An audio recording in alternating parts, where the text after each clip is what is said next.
आज हम बायोलॉजी के उन्हीं चैप्टर्स की बात करेंगे जिन्हें आपको भूल कर भी इग्नोर नहीं करना है और यहां से आप आराम से 20, 25 या उससे भी ज्यादा मार्क्स फेच कर पाएंगे नीट के अंदर। इवन अगर हम ह्यूमन फिजियोलॉजी की बात करें, जैसे respiratory system, circulatory system, locomotory system, excretory system, nervous system, ये काफी अच्छा मजे आते हैं तो बच्चे पढ़ते हैं। बॉटनी में हमेशा ये मत सोचो रटना ही है, नहीं, कॉन्सेप्चुअली समझो कैसे एल्गी, ब्रायोफाइट, इनमें गैमेटोफाइट मेन था, स्पोरोफाइट डिपेंडेंट था, कैसे टेरिडोफाइट से अब स्पोरोफाइट मेन हो गया।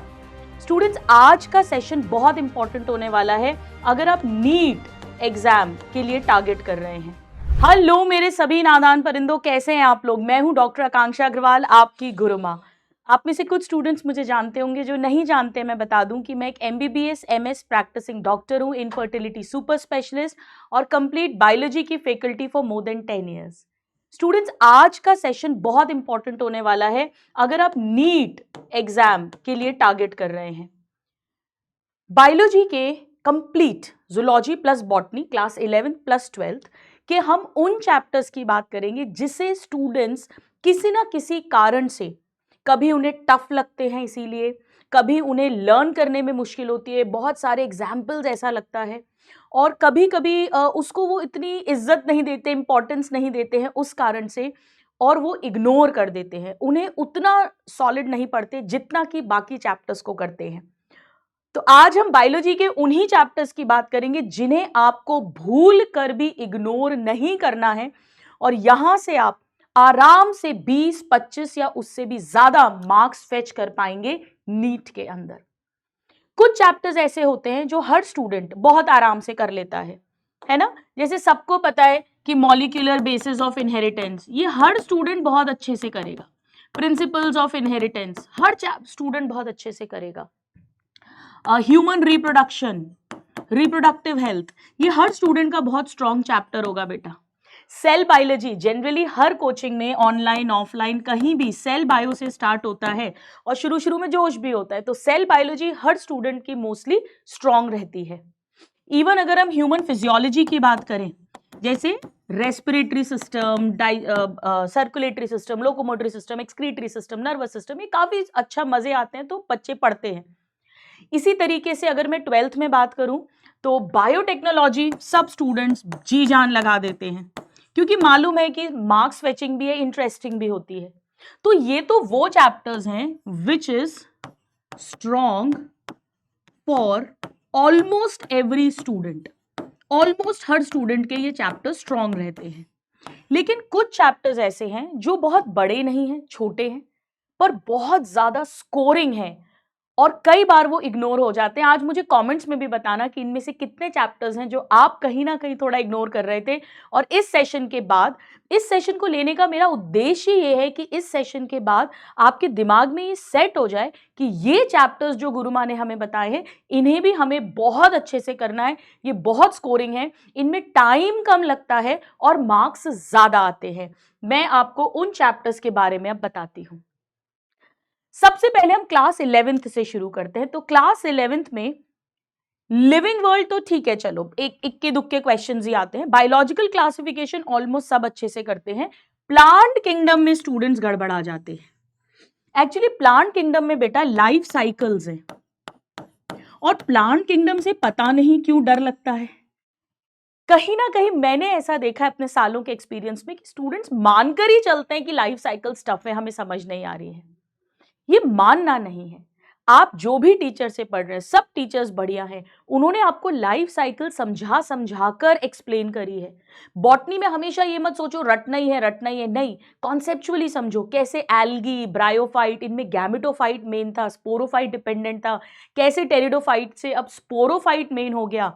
हालांकि गैमेटोफाइट अभी इंडिपेंडेंट है और आगे जिम्नोस्पर्म, एंजियोस्पर्म्स में स्पोरोफाइट मेन हो गया और गैमेटोफाइट डिपेंडेंट बन गया। कैसे एवोल्यूशन हो रहा है, उनको कंपैरेटिव वे में प्लीज पढ़िए। और ये बहुत ज्यादा इंपॉर्टेंट है लाइफ साइकिल्स, जो जनरली वीक होती हैं। नीट 2025 में तो यहां से बहुत बेहतरीन क्वेश्चंस बने थे, जिसमें उन्होंने लाइफ साइकिल के स्टेप्स दे दिए थे और आपको सीरियल ऑर्डर में अरेंज करना था, और ऐसा एक नहीं दो प्लांट ग्रुप्स के लिए किया था। तो इसको प्लीज भूल कर भी इग्नोर मत करना। अच्छे से कॉन्सेप्ट से क्लियर करना। इसके बाद नेक्स्ट चैप्टर जो जूलॉजी में आता है वो है एनिमल किंगडम। अब एनिमल किंगडम भी बहुत सारे स्टूडेंट्स हैं जिनकी कहीं ना कहीं साइकोलॉजी ही रहती है कि यार ये तो रटने वाला है, ये तो अपने से नहीं होगा। स्टूडेंट्स, आप चाहें तो मेरा भी देख सकते हो या आप जो भी मैम और सर से पढ़ रहे हो, कंपैरेटिव चार्ट्स इसमें बहुत हेल्प करते हैं मल्टीपल रिविजन्स के लिए। सारे फाइला का थोड़ा सा एक बार टाइम लगता है, बट सारे फाइला का digestive system, respiratory system, excretory system, circulatory system, symmetry कैसी है, मोनोइशियस है या डायोशियस है, इंटरनल एक्सटर्नल फर्टिलाइजेशन कैसा है, डायरेक्ट इनडायरेक्ट डेवलपमेंट कैसा है, इन सबको जरूर जरूर जरूर एक साथ टैब्यूलेटेड फॉर्म में आप बना लें। एक चार्ट आप बना लो नॉन कॉर्डेट्स का, पॉरीफेरा से लेके हेमिकॉर्डेटा तक, और एक चार्ट आप बना लो कॉर्डेटा के अंदर स्पेशली जो वर्टिब्रेटा ग्रुप है। आप साइक्लोस्टोमेटा भी इंक्लूड कर देना उसमें, और बाकी जो फिशेस, एम्फिबियन, रेप्टाइल, बर्ड्स और मैमल्स, तो ये बहुत ज्यादा हेल्प करेगा। इसके excretory organs, respiratory organs, open close circulatory system, ये सब हमें आने चाहिए। इसके पूरा एक कंप्लीट चार्ट बनाओगे सब कुछ आ जाएगा। मैंने अपने बैच में ऑलरेडी बनवाया हुआ है, काफी टीचर्स बनवाते ही हैं। कोई ने अगर नहीं भी बनवाया तो आप खुद बना सकते हैं, इतनी कोई बड़ी बात नहीं है, पढ़ाते तो सभी सारा कुछ है। इसके बाद बेटा मॉर्फोलॉजी और एनाटॉमी में भी बच्चे जी जान लगा देते हैं, क्योंकि एक सोच होती है टफ है तो काफी कर लेते हैं। एनाटॉमी में तो इनफैक्ट बहुत सारे टॉपिक्स अब डिलीट ही हो गए हैं, सेकेंडरी ग्रोथ पूरा डिलीट हो गया है, तो चैप्टर ही बहुत छोटा हो गया है। आते भी 2-3 क्वेश्चंस हैं। अब ये बायोमोलिक्यूल्स, बेटा ये बायोमोलिक्यूल्स भी मैंने देखा है कहीं ना कहीं साइकोलॉजिकली आप लोग ये सोचते हैं, मुझे आज कमेंट्स में जरूर शेयर करना कि सही सोच रही है कि आपकी गुरु माँ। बायोमोलिक्यूल्स भी एक ऐसा चैप्टर है जो स्टूडेंट्स जनरली सोचते ही हैं कि यार इसमें तो बहुत सारी केमिस्ट्री लग रही है, बहुत सारे स्ट्रक्चर्स हैं, अपने को याद नहीं होगा। बेटा समझ समझ के कॉन्सेप्ट से अगर आप करेंगे, concept, this is very very important, concept is very important. आप साइंस पढ़ रहे हैं, चाहे एनिमल की साइंस हो, जूलॉजी, चाहे प्लांट्स की साइंस हो, बॉटनी, तो जितने भी इसमें टेबल्स हैं, स्ट्रक्चर्स हैं, ग्लूकोज का स्ट्रक्चर है, राइबोज का स्ट्रक्चर है, palmitic acid, stearic acid, glycine, alanine, serine, amino acids, fatty acid, glycerol, triglyceride, phospholipid, lecithin का स्ट्रक्चर है, कोलेस्ट्रॉल का स्ट्रक्चर है, डीएनए, आरएनए, न्यूक्लियोटाइड, न्यूक्लियोसाइड, उनके स्ट्रक्चर्स हैं, ये सब बिल्कुल टिप्स पर करने हैं। एंड ऑफ कोर्स एंजाइम्स तो है ही, एंजाइम्स का वो जो होलो एंजाइम है जिसमें prosthetic group, coenzyme, metal activator, ये सारे कोफैक्टर्स हैं, non protein part, apo enzyme, protein part, ये भी टिप्स पर होना चाहिए। एंजाइम्स का क्लासिफिकेशन पे बहुत क्वेश्चंस पूछते हैं, और जो 6 क्लासेस होती हैं, oxidoreductase, then transferase, then hydrolase, then lyase, then isomerase and then ligase, तो ये सब अपने को अच्छे से बिल्कुल आना चाहिए। तो कॉन्सेप्ट इज वेरी इंपॉर्टेंट। इसके बाद 11th का ये एक चैप्टर प्लांट फिजियोलॉजी से बड़ा वीक रहता है ज्यादातर स्टूडेंट्स का। फोटोसिंथेसिस अच्छे से कर लेते हैं, रेस्पिरेशन अच्छे से कर लेते हैं, प्लांट ग्रोथ में वो एरिथमेटिक ज्योमेट्रिक ग्रोथ भी आ जाता है, एब्सोल्यूट रिलेटिव भी आ जाता है, प्लास्टिसिटी पर भी कर लेते हैं, बट जो हॉर्मोन्स हैं प्लांट ग्रोथ रेगुलेटर्स में गच्चा खा जाते हैं। बेटा प्लांट ग्रोथ रेगुलेटर्स को एक एक सेंटेंस की, सिंगल सेंटेंस की ट्रिक से आपको लर्न करवाया है, और पहले कॉन्सेप्ट अंडरस्टैंड करवाया है। कैसे ऑक्सिन, ऑक्सिन का उल्टा करता है साइटोकाइनिन, ऑक्सिन लंबाई बढ़ा रहा है, अपाइकल बड की ग्रोथ, साइटोकाइनिन लेटरल बड्स की ग्रोथ कराएगा, तो ब्रांचेस बनवाएगा, तो उन पे न्यू लीव्स लगेंगी, तो लीव्स में क्लोरोप्लास्ट लगेगा, हो गया याद। ऑक्सिन रूट स्टार्ट करेगा, और इथिलीन जो है वो लेटरल रूट्स बनवाएगा, उस पे रूट हेयर बनवाएगा। तो ऐसे को रिलेट कर करके आप पढ़िए, कॉन्सेप्ट के साथ पढ़िए, बट इसको छोड़ना नहीं है, ये बहुत ज्यादा इंपॉर्टेंट है। चाहे इनकी डिस्कवरीज हो, चाहे इनके फंक्शंस हो, पीजीआर इज वेरी इंपॉर्टेंट, भूल कर भी इग्नोर मत करना। ह्यूमन फिजियोलॉजी 11th क्लास का लास्ट चैप्टर केमिकल कोऑर्डिनेशन, बेटा बहुत स्कोरिंग चैप्टर है। होता क्या है, ह्यूमन फिजियोलॉजी जोश से शुरू करते हैं, हम सबकी ह्यूमन ब्रेन की एक टेंडेंसी होती है, नई नई चीज जब होती है तो बड़ा जोश आता है। ब्रीदिंग के साथ फुल फ्लेजेड शुरू करते हैं, breathing, body fluids, excretory, locomotory, nervous system, चलो अच्छा है अब तो आई ईयर हट गया, केमिकल तक आते आते थक जाते हैं बच्चे, और ये बहुत जबरदस्त स्कोरिंग चैप्टर है। बेटा ह्यूमन फिजियोलॉजी से मैक्सिमम क्वेश्चंस यहाँ से आते हैं। इसकी डिजीजेस बड़ी इंपॉर्टेंट हैं, हाइपोथायरॉयडिज्म, हाइपरथायरॉयडिज्म, हाइपोपैराथायरॉयडिज्म, हाइपरपैराथायरॉयडिज्म, एड्रीनल की डिजीज, सब कुछ बहुत इंपॉर्टेंट है। इस चैप्टर को भूल कर भी इग्नोर मत करना। हाइपोथैलेमस के हॉर्मोन्स, पिट्यूटरी के हॉर्मोन्स, कॉन्सेप्ट वाइज पढ़ना है, तो concept is very important. 12th class में अगर मैं बात करूं तो रिप्रोडक्शन प्लांट एनिमल का सब पढ़ लेते हैं, रिप्रोडक्टिव हेल्थ में भी मजे आते हैं। प्रिंसिपल और मॉलिक्यूलर तो आप घोट घोट के पढ़ते हो, मॉलिक्यूलर तो मालूम ही इतना स्कोरिंग है। ह्यूमन हेल्थ एंड डिजीज भी ठीक रहता है, बायोटेक भी बिल्कुल मस्त तरीके से पढ़ते हैं।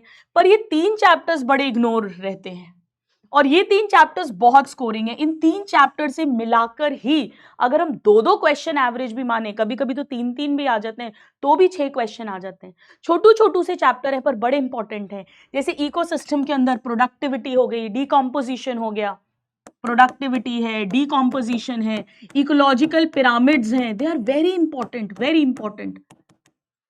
Pyramid of number, pyramid of biomass, pyramid of energy, they are very important.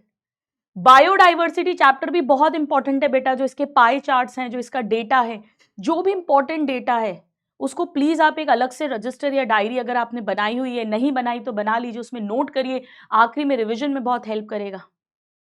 Microbes के अंदर मैं तो एक एक सेंटेंस की ट्रिक से याद कराती हूँ, पहले समझाकर। ऑफ कोर्स बायो फर्टिलाइजर्स हैं, देन बायो कंट्रोल एजेंट्स हैं, तो गड़बड़ नहीं होनी चाहिए। फर्टिलाइजर मतलब जो सॉइल की फर्टिलिटी इंक्रीज करेंगे। याद है मैं क्या ट्रिक बताती हूँ? बॉलीवुड बेस्ट फ्रेंड, यानी इसमें बैक्टीरिया, ब्लू ग्रीन आल्गी और फंजाई आता है। Fungi Glomus genus. Then bacteria के अंदर क्या आता है? Rhizobium, Azotobacter, Azospirillum. Blue green algae में जैसे ऑसिलेटोरिया, एनाबीना, नॉस्टॉक, ये सारे। और बायो कंट्रोल में भी हम ट्रिक से पढ़ते हैं। इसमें लेडी बर्ड जो कंट्रोल करती है एफिड्स को, dragonflies control mosquitoes, Trichoderma, baculoviruses, BT, Bacillus thuringiensis. इसके अलावा ऑफ कोर्स इसमें गोबर गैस आता है, बायोगैस, गोबर गैस। इसके बाद इसमें सीवेज ट्रीटमेंट, सब कुछ बहुत इंपॉर्टेंट है बेटा, बहुत क्वेश्चंस आते हैं यहां से। End of course industrial use, house hold use, पूरा चैप्टर ही बहुत इंपॉर्टेंट है, बहुत ज्यादा इंपॉर्टेंट है। स्पेशली इसमें साइक्लोस्पोरिन ए वाला जो पार्ट है, उसके बाद जो बायो एक्टिव एंजाइम्स हैं, स्ट्रेप्टो काइनेज की बात की गई है, clot buster, cholesterol lowering agent की बात करी गई है। They are very very important topics. बिल्कुल भी इन 3 चैप्टर्स को हल्के में मत लेना, छोटे चैप्टर्स हैं, इग्नोर नहीं करना है, घबराना नहीं है कि लर्न नहीं होते, होंगे लर्न। आप एक बार कॉन्सेप्ट से समझो, अच्छे से उसको फिर क्वेश्चन से प्रैक्टिस करो और बार बार बार बार रिवाइज करो। यानी आपको देना पड़ेगा खुद को CPR। जैसे बेटा जब कोई मर रहा होता है तो हम उसे कार्डियो पल्मोनरी रिससिटेशन देते हैं। हम हार्ट रेट कितनी होती है? 72 times, respiratory rate 12 to 16 times, यानी नियरली 4:1 का रेशियो होता है। तो 4 बार हार्ट पंप करते हैं, 1 बार ब्रीदिंग देते हैं, 4 बार हार्ट पंप करते हैं, 1 बार ब्रीदिंग देते हैं, CPR देकर उसका जीवन वापस लाते हैं। ऐसे ही इन चैप्टर्स में आपको अपने आप को CPR देना होगा। पहले कॉन्सेप्ट से समझो, उसके क्वेश्चन प्रैक्टिस करो, MCQs of all kinds plus previous year question, और फिर उसको मल्टीपल टाइम्स रिवाइज करिए, बार बार रिवाइज करो। जो भी पॉइंट्स ऐसे हैं, हर चैप्टर के अंदर 70% चैप्टर याद हो जाता है 1-2 बार में, पर 20-30% ऐसा रहता है जो बार बार भूलते हैं। आलस मत करो, उसको एक जगह लिख लो, सिर्फ उतने एग्जाम्पल, सिर्फ उतने पॉइंटर्स जो आप भूलते हैं, और उन्हें बार बार हर 1-2 दिन में रिवाइज करते रहो। कैसे याद नहीं होगा? एक बात याद रखिए, 2 बातें बोलती हूं। एक तो ये कि toppers don't do different things, they do things differently. Topper भी वही पढ़ रहा है जो आप पढ़ रहे हैं, उसका भी वही सिलेबस है जो आपका सिलेबस है। वो भी पहले कॉन्सेप्ट समझ रहा है, प्रैक्टिस कर रहा है, रिवीजन कर रहा है, पर वो उसे आपसे अलग कर रहा है। आप कहीं ना कहीं लूज हो रहे हैं, कॉन्फिडेंस कम होने के कारण, थोड़ा इरेगुलर होने के कारण, प्रोक्रास्टिनेशन बड़ा सा शब्द है, कल कर लूंगा उसके कारण, डाइवर्जेंस के कारण, भटकाव के कारण, और वो ये नहीं कर रहा, वो इसे फॉलो कर रहा है। दूसरी बात मैं आपसे ये बोलूंगी कि गुरुमा अब क्या करें, अब तो बहुत समय बर्बाद हो गया है, तो दिसंबर मिड आ गया है, तो मैं एक ही बात बोलती हूं हमेशा, you can't go back and change the beginning, but you can always start now and change the ending. पीछे जाकर बदल तो नहीं सकते हैं, समय को वापस भी नहीं ला सकते हैं, पर अभी भी हमारे पास ऑलमोस्ट 4.5 मंथ्स हैं, जो बहुत अप्रोप्रिएट टाइम है बेटा नीट में सिलेक्शन के लिए। इनफैक्ट अगले 2 महीने ही डिसाइडिंग होते हैं। इस टाइम पर जो हार मान गया, जो डाउन हो गया, वो रेस के बाहर हो जाएगा। और इस टाइम पर भले ही कोई थोड़ा ढीला पड़ा हुआ था, थोड़ा थोड़ा बैकलॉग था, थोड़ा लूज था, इनकंसिस्टेंट था, पर अब अगर उसने जोर पकड़ लिया, वो मूवीज में दिखाते ना रेस में आखिरी में भी जोर पकड़ लिया, तो आप इस बार कट ऑफ के पार हो जाएंगे। सो अपने आप को सीपीआर दीजिए, स्पेसिफिकली इन चैप्टर्स को बिल्कुल इग्नोर मत करिए। आई होप आज का सेशन आपके दिमाग में एक अलार्मिंग बेल बजा देगा, इन सब चैप्टर्स को लेकर आपका नजरिया बदल देगा और आप अपने आप को सीपीआर देंगे। कमेंट्स में मुझे जरूर जरूर बताना ये सेशन कैसा लगा, क्या ये आपके लिए यूजफुल है, आपके कौन से चैप्टर्स हैं जो आप इग्नोर कर रहे थे, और आपकी अब क्या प्लानिंग है कि आप तैयार हैं सीपीआर देने के लिए। All my love and all my blessings to all my Nadhan Parindo. Thank you and God bless you. Bye everyone.